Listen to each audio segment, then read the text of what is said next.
Once again, welcome everyone to this afternoon's program. My name is Jamie, and I am joined today by Jake, who is supporting us in the chat. We both work for the Plano Public Library, and before we get started this afternoon, I do need to let you know some ground rules for today's program. While you are in Zoom today, you can exit full screen mode by using the escape key on your keyboard or by clicking exit full screen in the top right of your screen. Right now, you should just be seeing a blue welcome to our virtual program screen. That will start to change as we begin presenting program content today. During this webinar, your camera and microphone are turned off. If you do have any questions during the program, please type them into the chat or the Q&A box for us. You should see a button for both of those at the bottom of your screen. Click on that, it will open up the window for you. Please keep all questions and comments respectful during today's program. Anyone who does not follow this rule will be taken out of the webinar and will not be allowed back in. And finally, a financial disclaimer as we get started today. Staff cannot and will not offer any advice on choosing or evaluating any investment products or specific financial advice. This class is for informational purposes only, and the views expressed do not reflect the official positions of the Federal Reserve System or the Plano Public Library.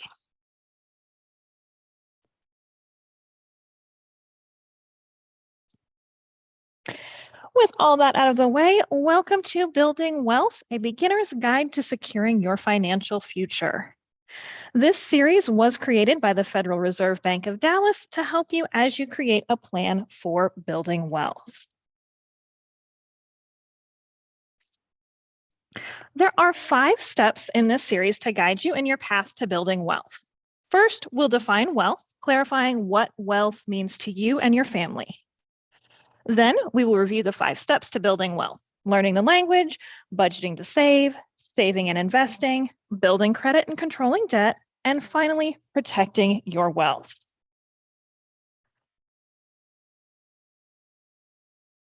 So before we dive into how to build wealth and protect it, it's important to understand what wealth is.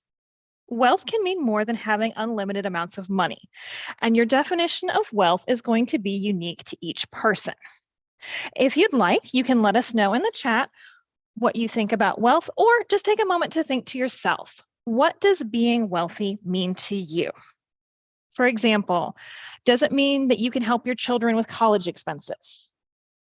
As another example, maybe it means that you're able to purchase a home. Maybe it means that you're able to purchase a new car or take a vacation that you've always planned for. These are all ideas of what wealth could look like, and just have that in mind as we continue with our content today.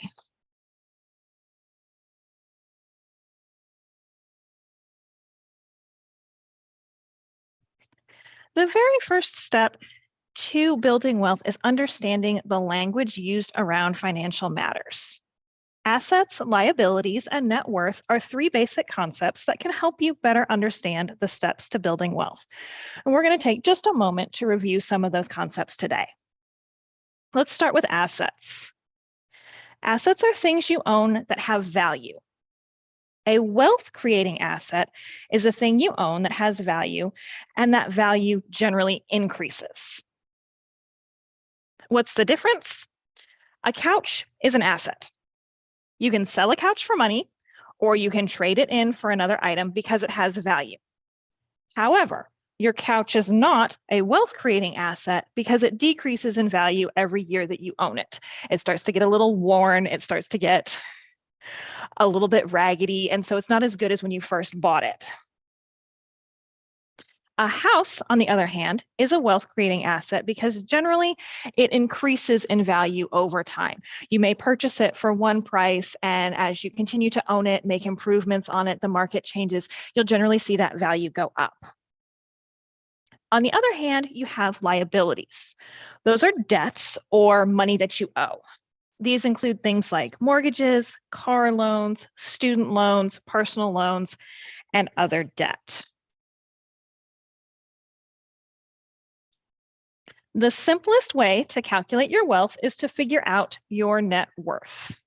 To calculate your net worth, you're going to add up all of your assets and then subtract your liabilities. And you can see that equation there on the screen. Your net worth will be your assets minus your liabilities.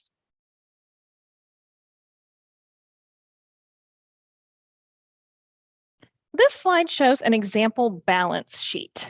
You can create a simple balance sheet to calculate your net worth. It'll help you do some planning and thinking to understand the numbers involved. So this is for Anthony. And the first thing Anthony does is list his assets.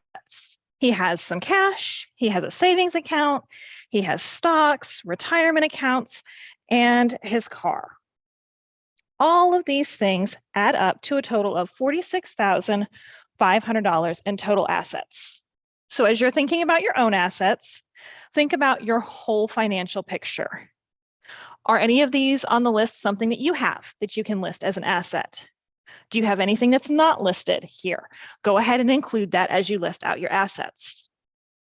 Now, one important thing to note, Anthony has listed all of his assets, not just his wealth-creating assets. His car, like the furniture we mentioned before, isn't considered a wealth-creating asset because generally it will lose value over time. Once Anthony has all of his assets in place, his next thing to do is list his debts or liabilities. So you'll see here, he still owes money on his car, he carries a credit card balance, he's still paying off student loans, and he has some other small debts.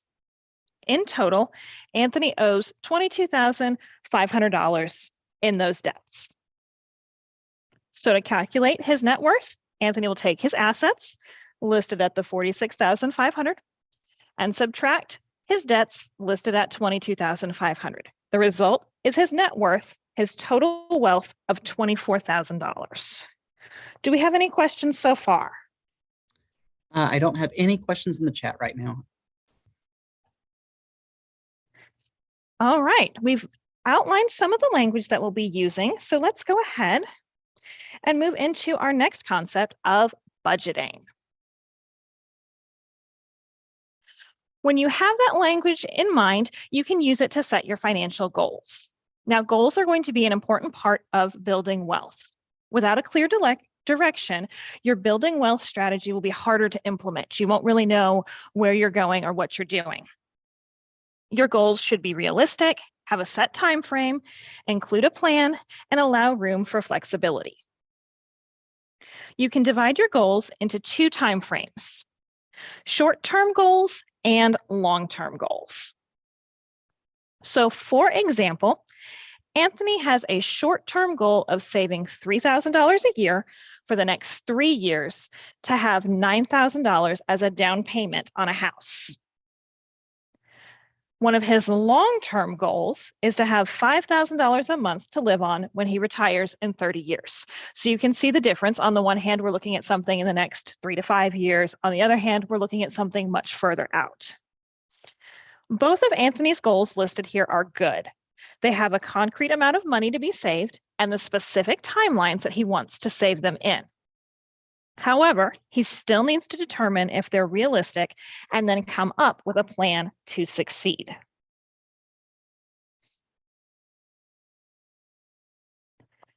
In order to achieve your financial goals, you do need a budget. Budgets help you understand where your money is going, help you avoid overspending, and they can help you save money to build wealth.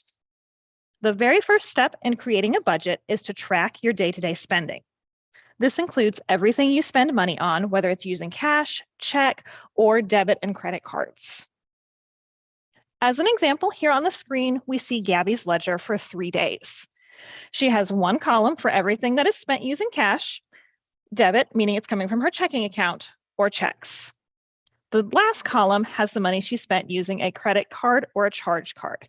And she's listed the dates and each of the items so she has more details about those expenses.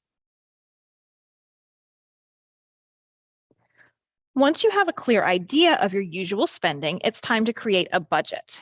Make sure you have your monthly budget income and spending information available when you sit down to do this. And we'll look at Gabby's monthly budget as an example today. First, we're going to take a look at Gabby's income on the left-hand side of the screen. She's going to list her take-home pay. That's not her before tax or gross income. This is actually the money she takes home after her employer takes out taxes, health insurance, retirement, and all other deductions. It's the money actually in her pocket at the end of the day. Her other income categories include things like overtime pay, pension, Social Security benefits, or child support. She doesn't have any listed here, but you may have income from those sources. Those income categories will depend on your specific situation, but this income is a great place to list those amounts. On the other side of the screen, we can take a look at Gabby's expenses. Like income, these categories will depend a lot on your personal circumstances. Some common categories to include are things like housing, groceries, car payments, gasoline, utility bills, daycare, and more. When we compare Gabby's total expenses with her income, we can see that she's not creating wealth. Right now, she has $2,685 in expenses listed, but she's only bringing in $2,600 every month. On average, she's spending $85 more each month than she's making.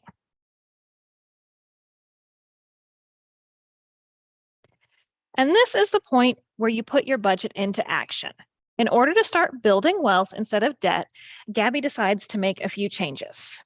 So first, she picks up some extra hours at work, which translate to an extra $40 each month in her take-home income. So she's listed that out here in her overtime pay. She's got her current income where she's making the change to create a new budget with more money coming in. Next, she needs to determine how to lower her spending. In the first column, you can see all of her original spending totals. In the second column, she's listed out some spending changes. She decides to cut back around $170 each month in various categories. So she makes some changes to her cable and internet service. She reduces her budget for clothing each month. She takes some out of her meals out and entertainment and miscellaneous daily expenses to try and lower that overall cost. Now you'll see that she is saving $125 each month instead of overspending $85 each month. These basic steps can help you see where your money is being earned and spent, even if your obligations prevent you from making drastic changes immediately. Do we have any questions about budgeting? So we currently have no questions in the chat. All right, we will go ahead and move on to saving and investing. Investing is anything you acquire for future income or benefit. Investing is a very complex topic, and we encourage you to perform your own research and seek out guidance from licensed professionals. We will put some links to a resource page in the chat to find more information about this.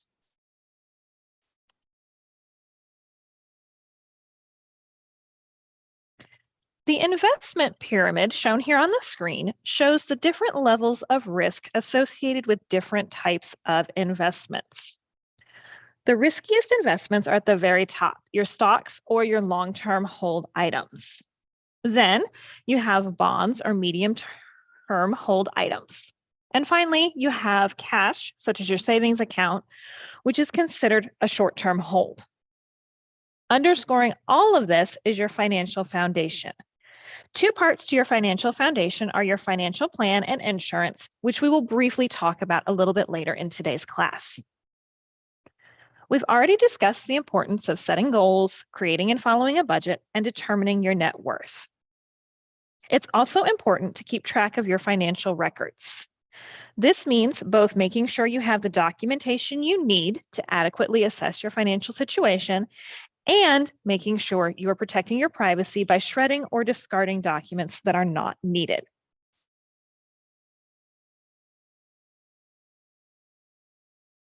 It is also important that you save, save, save.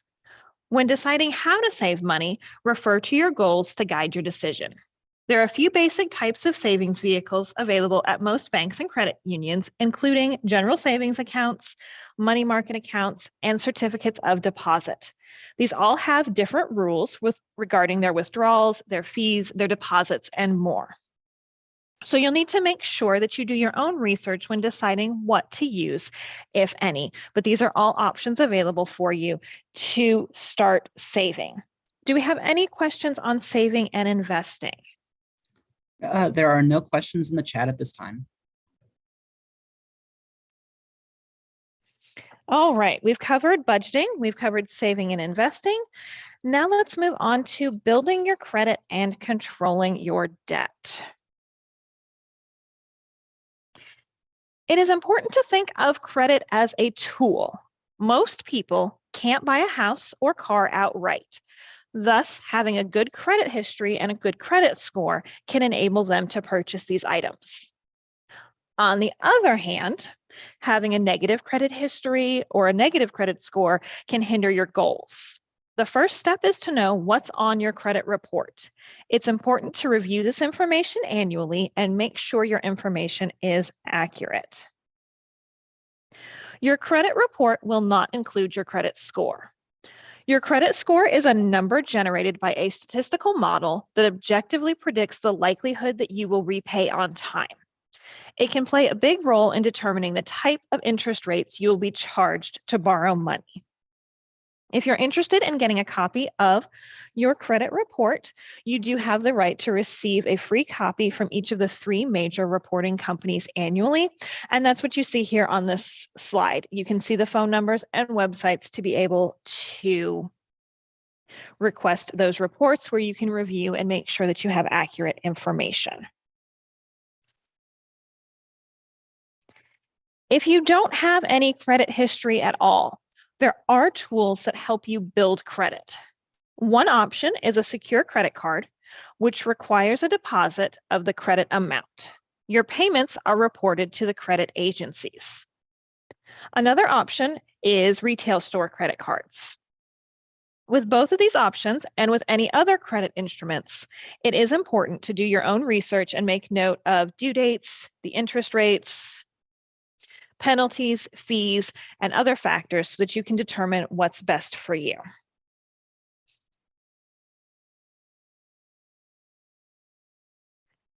After taking stock of your financial situation and deciding to strategically take on debt, make sure you understand the cost of taking on that debt. As an example, here we have a list of Vince's credit cards, their balances, their interest rates, and their monthly interest charges. Remember, the interest that you're paying is lost money. It's a charge by the company or bank to allow you to borrow money, but it's money that cannot be saved or invested.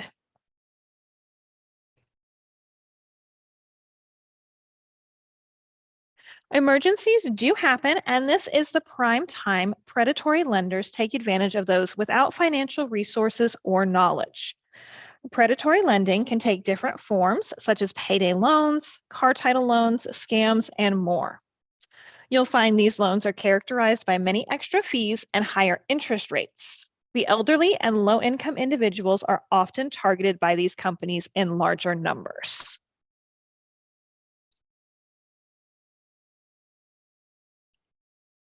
A final note on building credit and controlling debt, it is important to protect your identity. Make sure to shred financial documents, be careful when providing your social security number or other personally identifiable information, and keep track of your outgoing and incoming mail.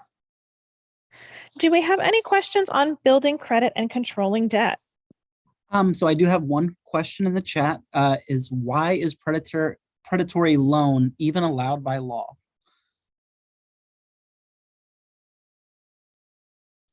That unfortunately is something that I don't have an answer for you today. It's really beyond the scope of today's program. What we're trying to do here today is just make you aware that there are some situations that could be more challenging or difficult to get out of when you're looking at controlling debt. So we don't really go into the whys behind whether or not things should be allowed.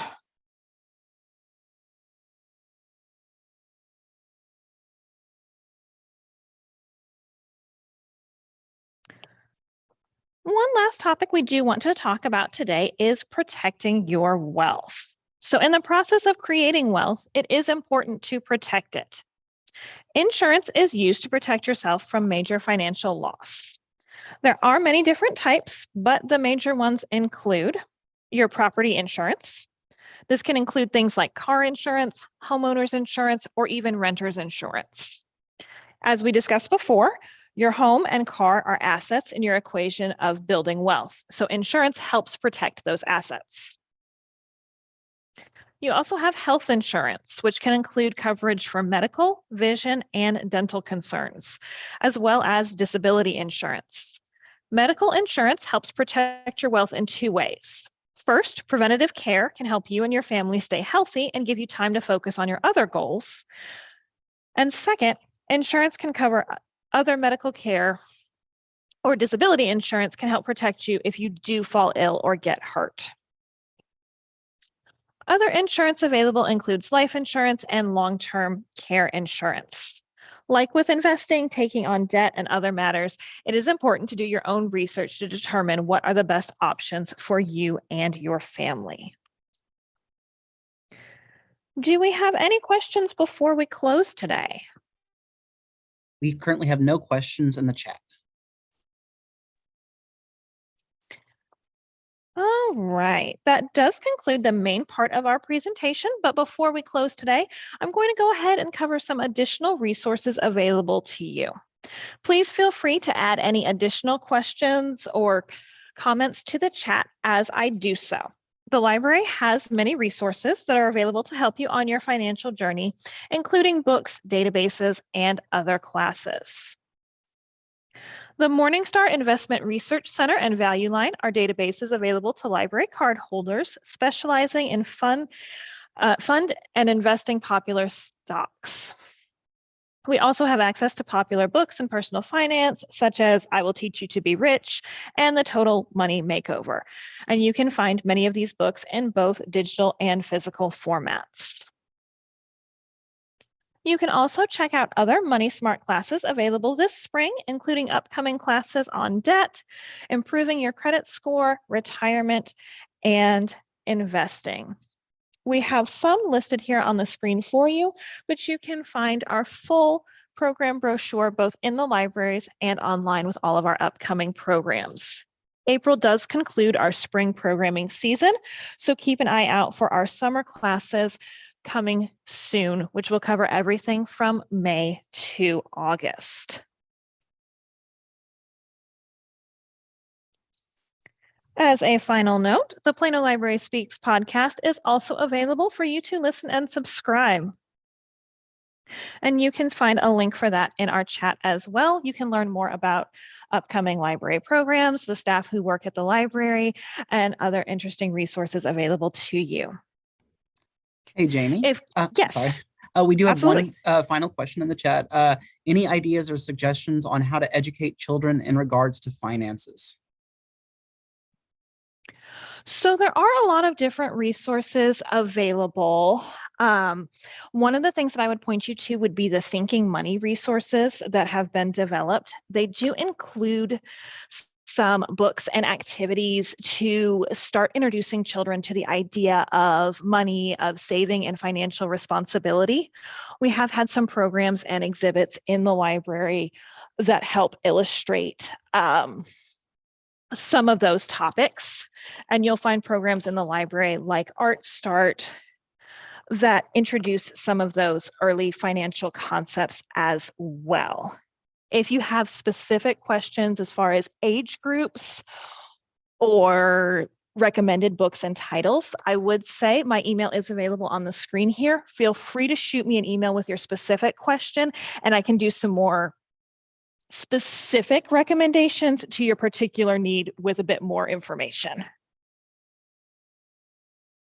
You can find all of the upcoming classes for all ages related to financial literacy in the Money Smart section of our brochure. That is on page 16 of the current programming brochure, but look for that to also be included in future brochures as well. As you get into older age groups, look on the teen and adult pages for additional financial literacy content as well.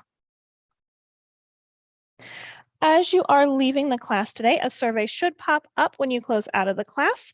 We do appreciate you taking a moment to fill out that survey and give us your feedback. It does help us determine which content to offer and how we can continue improving our program offerings. Thank you for joining us today. I'll hang out for just a couple of minutes in case we have any other questions, but if not, enjoy the rest of your afternoon.